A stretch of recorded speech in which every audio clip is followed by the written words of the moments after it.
নমস্কাৰ প্ৰিয় বন্ধু বান্ধৱীসকল আহকচোন আমি আজি অকণমান এটা আলোচনাৰ জৰিয়তে প্ৰকৃতাৰ্থত অসমৰ সন্মানীয় মুখ্যমন্ত্ৰী ডক্টৰ হিমন্ত বিশ্ব শৰ্মা ডাঙৰীয়াই সঁচাকৈয়ে অসমীয়াক বহুত ভাল পায় নেকি কিমান ভাল পায় আমি অকণমান পৰ্যালোচনা কৰোঁ আহক তেখেতে যিবিলাক কৰি আছে হঠাৎ সিদ্ধান্ত লৈ বিৰাট চমক দিবলৈ চেষ্টা কৰি আছে প্ৰথমতে ড্ৰাগছৰ যিবিলাকে ব্যৱসায় কৰিছিল সেইবিলাকৰ ভৰিত গুলিওৱা আমি ড্ৰাগছ বন্ধ হোৱাটো বিচাৰোঁ সমাজৰ পৰা এটা সাংঘাতিক মানে লেতেৰা কাৰবাৰ ইয়াক শেষ কৰি দিয়াটো একেবাৰে নিৰ্মূল কৰি দিয়াটোৱে আমি বিচাৰোঁ গতিকে তেখেতে যি আধাতে এৰি দিলে এতিয়াও হয়তো ধৰি আছে কিন্তু আমি জানো তেখেতলোকৰ কৃপাতে যি 10 দিন আমি জেলত থাকি আহিলোঁ তেতিয়াই আমি দেখিলোঁ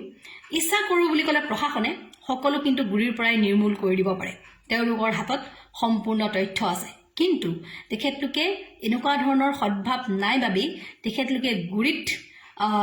যি উপশম কৰিব লাগে সেয়া গুৰিত নকৰি কিন্তু ডাল পাতত কৰি থাকে সৰু সৰু ল'ৰাবিলাকে যিবিলাকে ড্ৰাগছ খাবলৈ শিকিছে সেই ল'ৰাবিলাকক জেললৈ নি তেখেতলোকৰ চৰিত্ৰত দাগ লগাই দিবলৈ খুব সহজ কিন্তু যিবিলাক প্ৰকৃতাৰ্থত ডাঙৰ ড্ৰাগছৰ ব্যৱসায়ী সেই সকলো কথা প্ৰশাসনে জানি বুজিও কিন্তু তেখেতলোকক কৰায়ত্ব কৰিবলৈ সক্ষম নহয় আৰু কোন বাটেৰে ড্ৰাগছ আহে সেয়া কথা কিন্তু প্ৰশাসনে খুব সুন্দৰকৈ জানে তেওঁলোকৰ হাতত সম্পূৰ্ণ তথ্য আছে গতিকে এইবিলাক প্ৰলোভন আচলতে নিদিয়াই ভাল এইবিলাক চমক সৃষ্টি নকৰাই ভাল মিছা চমকৰে আচলতে সমাজৰ উন্নয়ন কেতিয়াও নহয় দ্বিতীয়তে আহিলে আপোনাৰ মাটিৰ যিসকল দালাল মাটিৰ দালালৰ বিষয়ে আমি সকলোৱে জানো যে SDC অফিচত যদি মাটিৰ আপুনি কাম কৰিবলৈ যায় তেতিয়াহ'লে আপোনাৰ চেণ্ডেল ক্ষয় যাবগৈ কিন্তু তথাপি আপোনাৰ কাম নহয় ঠিক আছে তেখেতে যিসকল মাটিৰ দালাল ধৰিলে তাৰপিছত কামৰ কিমান অগ্ৰগতি হ'ল এয়া আমি সকলোৱে লক্ষ্য কৰিলে আমি দেখা পাওঁ এতিয়া আহি গ'ল হঠাতে বাল্য বিবাহ এতিয়া বাল্য বিবাহৰ ক্ষেত্ৰতে মই বেছিকৈ ক'বলৈ ল'ম বাল্য বিবাহ তেখেতে সঁচাকৈ আমাৰ সমাজখনৰ উন্নয়ন বিচাৰিছে নেকি যে আমাৰ নাৰী জাতিৰ উন্নয়নৰ কথা বা আমাৰ মানে শাৰীৰিক উন্নতিৰ কথা চিন্তা কৰি তেখেতে এইটো পদক্ষেপ লৈছে নেকি হয় বাল্য বিবাহৰ আইনখন বহু পুৰণি আইন ইয়াক আচলতে কঠোৰভাৱে ৰূপায়ণ কৰিব লাগে বুলি আমি ভাবোঁ সমাজত এতিয়াও বাল্য বিবাহ বহুত চলি আছে নথকা নহয় সকলো সমাজত আমি আচলতে কোনোবা এখন সমাজলৈ আমি আঙুলি দেখুৱালে নহ'ব প্ৰত্যেক সমাজতে আচলতে বাল্য বিবাহৰ হোৱা আমি দেখা পাওঁ আচলতে যি ধৰ্মই নহওক যি জাতিয়ে নহওক সকলোতে নাৰীক আচলতে একেদৰে ভবা হয় গতিকে তাৰ বাবে আমি সকলোৱে জগৰীয়া কিন্তু এতিয়া কথা হ'ল আপোনালোকে এইটোও নাভাবিব যে মাননীয় মুখ্যমন্ত্ৰী ডাঙৰীয়াক আমি সদায় বিৰোধী হ'ল বুলি সদায় বেয়াকৈ কৈ থাকিব নোৱাৰোঁ কিন্তু এটা কথা আমি ক'বই লাগিব যে তেখেত এজন বৰ সুচতুৰ ব্যক্তি আৰু তেখেতে জনসম্পৰ্ক খুব সুন্দৰভাৱে গঢ়ি তুলিব পাৰে কিন্তু আমি এটা কথাই দিম তেখেতৰ এই সুচতুৰালিখিনি তেখেতৰ যি বুদ্ধিদীপ্ততা এই বুদ্ধিদীপ্ততাক যদি তেখেতে অসমৰ কল্যাণৰ অৰ্থে আৰু প্ৰকৃতাৰ্থত যদি তেখেতে সৎ কামত প্ৰয়োগ কৰিলেহেঁতেন মই দি ক'ব বিচাৰোঁ ডক্টৰ হিমন্ত বিশ্ব শৰ্মা ডাঙৰীয়া ভাৰতৰ ভিতৰতে এজন সৰ্বশ্ৰেষ্ঠ কিন্তু মুখ্যমন্ত্ৰী হ'লহেঁতেন আৰু ভাৰতৰ উজ্জ্বল জ্যোতিষ্ক হৈ জিলিকি ৰ'লহেঁতেন কিন্তু ডক্টৰ শৰ্মা ডাঙৰীয়াই তেখেতৰ যি এই সুচতুৰ বুদ্ধিবিলাক এইবোৰ কিন্তু তেখেতে কেৱল খালি তেখেতৰ নিজৰ উন্নয়নৰ কামত ব্যৱহাৰ কৰে আমাৰ অসমবাসীৰ বাবে কিন্তু উন্নতিৰ কাৰণে কৰে বুলি মই নাভাবোঁ আপোনালোকে এটা প্ৰমাণ চাব পাৰে ডাটা মোৰ হাতত আছে কিন্তু মই ডাটা নিদিওঁ আপোনালোকে নিজেও অলপমান কষ্ট কৰক আপোনালোকে তৰুণ গগৈ চৰকাৰৰ দিনত যি 15টা বছৰীয়া কংগ্ৰেছৰ মানে শাসনকাল চলিছিলে আৰু এই যোৱা সৰ্বানন্দ সোণোৱালৰ দিনৰ পৰা ধৰি 2016 চনৰ পৰা আজিৰ তাৰিখলৈকে 2022 তাৰিখলৈকে আপোনালোকে যদি তুলনা কৰে প্ৰসূতিৰ মৃত্যুৰ হাৰ আৰু নৱজাতকৰ মৃত্যুৰ হাৰ তেতিয়াহ'লে আপোনালোকে গোটেই কথাবিলাক গম পাই যাব শেহতীয়াকৈ ভাৰতৰ যি আপোনাৰ মানে ৰাজ্যবিলাকৰ মাজত যি তুলনামূলক আপোনাৰ অধ্যয়ন হ'ল তাৰ পৰা যি সমীক্ষা ওলালে সেই সমীক্ষাত অসমৰ নৱজাতকৰ মৃত্যু আৰু প্ৰসূতিৰ মৃত্যুৰ হাৰ সৰ্বাধিক আছিলে দেশৰ ভিতৰতে যাৰ ফলশ্ৰুতিত ডক্টৰ হিমন্ত বিশ্ব শৰ্মা ডাঙৰীয়াই এই বাল্য বিবাহক মানে তেখেতে এটা কাৰণ বুলি ভাবি লৈছে হয় আমি সমাজৰ পৰা বাল্য বিবাহটো একদম শেষ হৈ যোৱাটো বিচাৰোঁ গতিকে কঠোৰভাৱে দমন কৰক আমি দমন কৰাটোও বিচাৰোঁ কিন্তু সমাজখনত মিছামিছি কিছুমান ইছ্যু ঢাকি ৰাখিবৰ কাৰণে যিসকলৰ ইতিমধ্যে হৈ গ'ল ৩-৪ বছৰ হৈ গ'ল সেইসকলক আচলতে আতিশয্য নচলাই সেইসকলৰ ওপৰত কঠোৰভাৱে ৰূপায়ণ কৰক যে ভৱিষ্যতলৈ এতিয়াৰ পৰাও ভৱিষ্যতলৈ যিসকলে এনেকুৱা ধৰণৰ কম বয়সীয়া ছোৱালী বিয়া কৰাব তেখেতসকলক আমি কঠোৰ হাতেৰে দমন কৰিম সকলোলৈ দিয়ক ধৰ্মীয় গুৰুসকলৰ পৰা ধৰি সমাজৰ বিভিন্ন স্তৰৰ লোকসকলক লৈ তেখেতলোকে আচলতে এইটো কাৰ্যসূচী চলাই নিব পাৰে সমাজত আমাৰ এখন জিলাত বহু উকিল আছে তেওঁ সেই উকিলসকলকো আচলতে অধিবক্তাসকলকো তেওঁলোকে বিভিন্ন এলেকাবিলাকত অঞ্চলবিলাকত দায়িত্ব দি তেওঁলোকক আচলতে আইনগতভাৱে সচেতন কৰাব পাৰে জনতাৰ লগত সম্পৰ্ক কৰি দৰকাৰ হ'লে তাৰ লগত পুলিচ প্ৰশাসনকো সহযোগ কৰিবলৈ তেখেতে বাধ্য কৰাব পাৰে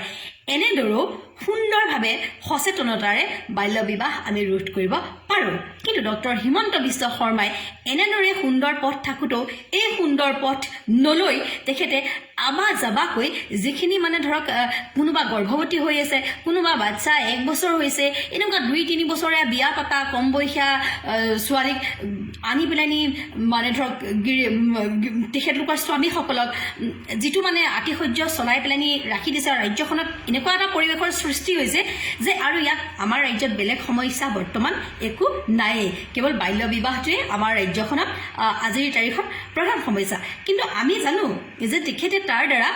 G20 সন্মিলনৰ যিখিনি প্ৰচাৰ আচলতে পাবলগীয়া আছিলে সৰ্বানন্দ সোণোৱালৰ নেতৃত্বত হৈ থকা সেইখিনিক ঢাকি ৰাখিছে দ্বিতীয়তে বাজেটত আজিৰ তাৰিখত কৃষি বিভাগত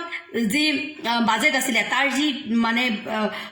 কৃষি বিভাগলৈ যিটো মানে টকা আছিলে সেই টকা আগতকৈ বহুত কমি আহিছে শিক্ষা বিভাগলৈ কমি আহিছে স্বাস্থ্য বিভাগত এইখন চৰকাৰে কমাই দিছে আমাৰ প্ৰধান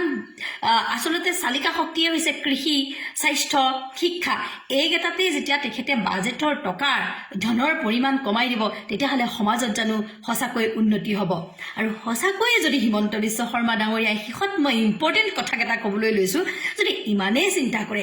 তেতিয়াহ'লে কংগ্ৰেছ চৰকাৰে NRHMৰ আণ্ডাৰত যথেষ্টখিনি কৰ্মচাৰী নিয়োগ কৰিছিলে আৰু তাৰে ভিতৰত আশা কৰ্মী নামেৰে এটা অঞ্চলৰ বাবে একোগৰাকীকৈ স্বাস্থ্যকৰ্মী নিযুক্তি কৰিছিলে সেই আশাক ৩,০০০ টকাকৈ দিয়া হৈছিলে আজিৰ এই সময়ত সেই চৰকাৰে কিন্তু ৩,০০০ টকাৰো ১,০০০ টকা কাটি তেখেতসকলক মাত্ৰ বোলে ২,০০০ টকাহে দিয়ে এই কথাটো মই আশা কৰ্মীৰ লগত কথা পাতি গম পাইছোঁ আৰু তেনেদৰে আমি ক'ব বিচাৰোঁ যিসকল অংগনাবাদী কৰ্মী আৰু সহায়িকা আছিলে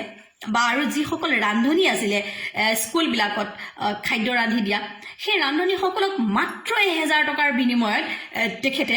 কামত খটুৱাই আছে আৰু আমি অংগনাবাদী কৰ্মীসকলৰ কোনো উন্নতি হোৱা আমি দেখা নাই এই বৃহৎ পৰিমাণৰ যি মহিলাসকল এইকেইটা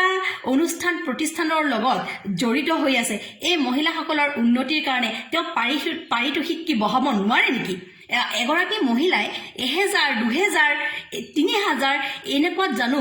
আজিৰ তাৰিখত এই মূল্য বৃদ্ধিৰ সময়ত একোখন সংসাৰ চলাব পাৰে এয়া ডক্টৰ হিমন্ত বিশ্ব শৰ্মা ডাঙৰীয়াই নিজেই নিৰ্ণয় কৰকচোন আৰু তেখেতে যদি প্ৰকৃতাৰ্থত নাৰীৰ কথা চিন্তা কৰিলেহেঁতেন যে আশা কৰ্মীসকলৰ যোগেদি মানে স্বাস্থ্য বিভাগৰ ফালৰ পৰা যি কিশোৰীসকলৰ বাবে ৬ টকা দামীৰ চেনিটাৰী নেপকিন প্ৰদান কৰি থকা হৈছিলে কংগ্ৰেছ চৰকাৰৰ দিনত সেইখিনি বন্ধ কৰি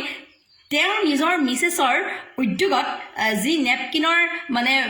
এটা মানে উদ্যোগ খুলি পেলানি তেওঁ ব্যৱসায় কৰিলে সেয়া জানো তাৰ দ্বাৰা জানো আমাৰ অসমৰ মহিলাসকলৰ কিশোৰীসকলৰ উন্নয়ন হ'ব আজি এনেকুৱা এটা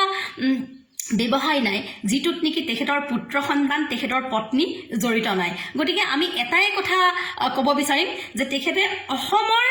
ৰাইজৰ কল্যাণতকৈ কিন্তু নিজৰ পৰিয়ালৰ পত্নী পুত্ৰ পৰিবাৰৰ কল্যাণটোকহে সৰ্বাধিক গুৰুত্ব দিছে আৰু বাকী এইবিলাক যিবিলাক কৰি আছে এইবোৰ মাত্ৰ চমক সি দালাল ধৰাই হওক সি ড্ৰাগছ ধৰাই হওক বা সি বিধৱা বিবাহৰ ক্ষেত্ৰত এয়াই হওক যদি সদিচ্ছা থাকে তাক সৎভাৱেৰে ৰূপায়ণ কৰিলেই হ'ল চমক সৃষ্টি কৰাটো কেৱল তেখেতৰ মাত্ৰ ৰাজনীতি